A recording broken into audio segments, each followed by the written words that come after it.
ஜனனி ஜென்ம சௌக்கியனாம் வர்த்தனி குலசம்பந்தாம் பதவி பூர்வ புண்ணியனாம் லிக்கிதே ஜென்மபத்திரிகா. அனைவருக்கும் வணக்கம். உங்கள் பாலமுருகன் ஜோதிட நிலையம். 12 ராசி உண்டான பலன்களை பார்த்துட்டு இருக்கிறேங்க. பலன்களை மட்டும் குணாதிசயங்களை பார்த்துட்டு இருக்கிறோம். மேசம், ரிஷபம், மிதுனம், கடகம், சிம்மம் இந்த 5 ராசிக்கு உண்டான பலன்கள் பார்த்துட்டோம். அடுத்தது கன்னிராசிக்கு உண்டான பலன்களை பார்க்கிறோம். நில பஞ்சபூதங்கள்ல நிலத்துடைய தன்மையை கொண்டது கன்னிராசி. இந்த கன்னிராசியோட குணாதிசயங்கள் பாத்தீங்கன்னா பொதுவாகவே மெதுமையானவங்க இருப்பாங்க, மென்மையானவங்களா இருப்பாங்க. எந்த ஒரு அதிர்ச்சியும் தாங்கிக்கக்கூடிய அளவுகள் பக்குவம் இல்லாட்டியும் கூட எது வந்தாலும் பார்க்கலாங்கிற ஒரு மனதைரியம் இருக்கும். இந்த கன்னிராசிக்காரர் பாத்தீங்கன்னா புதனை ஆட்சி வீடா கொண்டிருக்கிறாங்க. உத்தரம், அஸ்தம், சித்திரை இந்த நட்சத்திரத்தை நட்சத்திர காலில் கன்னிராசிக்காரர் இருக்கிறாங்க. இந்த கன்னிராசிக்காரர் அஸ்தம், சித்திரை, உத்தரம், சித்திரை இந்த நட்சத்திரக்காரர் இருக்கிறதுனால உங்களுடைய கல்விகள் மேம்படும். ஏன்னா புதனை ஆட்சி வீடா கொண்டிருக்கிறாங்க கன்னிராசிக்காரரு. பொதுவாகவே அவங்களுடைய குடும்ப வாழ்க்கை அப்படிங்கிறதுல பாத்தீங்கன்னா குடும்ப வாழ்க்கையில் இருக்கிற பெண்கள் வீட்டுல கணவன் சொன்னபடி நடந்து நல்ல வழியா செஞ்சுட்டு இருப்பாங்க, குடும்ப வாழ்க்கையில் நடத்திட்டு இருப்பாங்கிற மாதிரி தான் வருதுங்க. அதுக்கு அடுத்தது பாத்தீங்கன்னா இந்த கன்னிராசிக்காரரு கல்வியில தேர்ச்சி விடுவாங்க. கணக்கு, கணிதம் போன்றவற்றில முன்தன்மையா இருப்பாங்க. இந்த கன்னிராசிக்காரர் எப்பவுமே கன்னிராசிக்காரர் பாத்தீங்கன்னா கணக்கு போட்டு செலவு செய்யக்கூடியவங்களா இருப்பாங்க. 2ஆம் இடத்துல தன் ராசிக்கு 2ஆம் இடம் வாக்குஸ்தானம். வாக்குஸ்தானம் பாத்தீங்கன்னா சுக்கரனுடைய வாக்குஸ்தானமா வருது. சுக்கரன் வாக்குஸ்தானியா வச்சிருக்கிறதுனால இவங்களுடைய பேச்சுல தவறுதல் இருக்காதுங்க.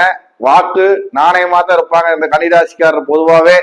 அதுக்கு அடுத்தது பாத்தீங்கன்னா இந்த கன்னிராசிக்காரர் பாத்தீங்கன்னா திருமணம், காதல் சம்பந்தப்பட்ட பிரச்சனைகளை பாத்தீங்கன்னா கொஞ்சம் சிக்கலானவங்க. அதாவது ஒரு திருமணம் பேச போறோம், ஒரு திருமணம் முடிக்க போறோம் அப்படின்னா முன்கூட்டியே பாத்தீங்கன்னா யார் வேணாங்கனாலும் அவங்க ஓகேன்னா அவங்க திருமணம் அந்த மாப்பிள்ளையோ அல்ல அந்த பொண்ணையோ திருமணம் செஞ்சுக்குவாங்க. இந்த மாதிரிதான் கன்னிராசியோட குணாதிசயங்கள் இருக்குதுங்க. அதுக்கு அடுத்தது பாத்தீங்கன்னா இந்த கன்னிராசிக்காரர் எப்பவுமே பாத்தீங்கன்னா தன்னுடைய மனோபலத்தை நிரூபிச்சுட்டே இருப்பாங்க. சிறு சிறு உடல் உபாதைகளுக்கு ஆள்பட்டாலும் அது புதனோட வீடு ஆட்சி வீடா கொண்டு குருவோட பார்வை 7ஆம் பார்வையா குருவோட பார்வை பார்க்கறதுனால இவங்களுடைய ராசிக்கு பெரிய பாதிப்பு உண்டு பண்ணாது அப்படிங்கிற மாதிரி தான் வருதுங்க இவங்க ராசிக்கு, கன்னிராசிக்கு. அதுக்கு அடுத்தது பாத்தீங்கன்னா இந்த கன்னிராசிக்காரர் எப்பவுமே பாத்தீங்கன்னா தெய்வீக இறை வழிபாட்டுல கொஞ்சம் ஈடுபடுவாங்க. கோயிலுக்கு ஒரு சிலர் போகாட்டியும் கூட பிற்கால வாழ்க்கை முறைகள்ல கோவில் அணுகுமுறைகளுக்கு போவாங்கன்ற மாதிரி தான் வருது இந்த கன்னிராசிக்காரரு. அதுக்கு அடுத்தது பாத்தீங்கன்னா பெரியவங்களை மதிச்சு நடக்கக்கூடிய தன்மை கொண்டவங்களா தான் இருப்பாங்க. அதுக்கு அடுத்தது பாத்தீங்கன்னா சிறு சிறு பிடிவாத குணங்கள் அதிகமா இருக்கு இந்த கன்னிராசிக்காரருக்கு. பிடிவாத குணங்கள் அப்படின்னாலே பாத்தீங்கன்னா ஒண்ணு பெறணும் அப்படின்னு ஒரு முடிவு பண்ணிட்டாங்க அப்படின்னா அதுல இருந்து எக்காரணம் கொண்டு பின் வாங்க மாட்டாங்க.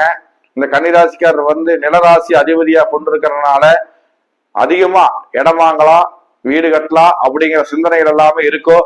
அதுல ஒரு சிலதுல தோல்வி அடைஞ்சாலும் இந்த கன்னிராசிக்காரர் பாத்தீங்கன்னா அதுல வெற்றி அடைஞ்சிருவாங்க. அதுக்கு அடுத்து பாத்தீங்கன்னா கொஞ்சம் பிடிவாத குணங்கள் இருக்கு. நான் முதல்ல சொன்னேன், அந்த பிடிவாத குணங்கள் பாத்தீங்கன்னா அவங்கள ஏமாந்தா சிக்கலுக்கு உண்டாக்கிடும்.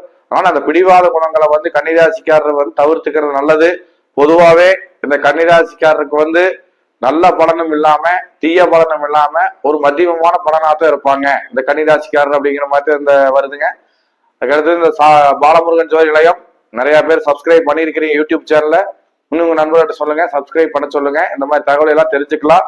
இதுக்கு முன்னாடி பதிவு பாத்தீங்கன்னா உங்களுக்கு இறப்புக்கு பின் அடைப்பு தோஷங்களும் மற்றும் சடங்குகளும் மட்டும் ஒரு வீடியோ போட்டிருந்தேன். அது நிறைய பேர் எனக்கு போன் பண்ணி பேசினாங்க, நல்லா இருக்குன்னு சொன்னாங்க. அதனால பாத்தீங்கன்னா இந்த மாதிரி தகவல் எல்லாம் நீங்க தெரிஞ்சுக்கலாம். நன்றி, வணக்கம்.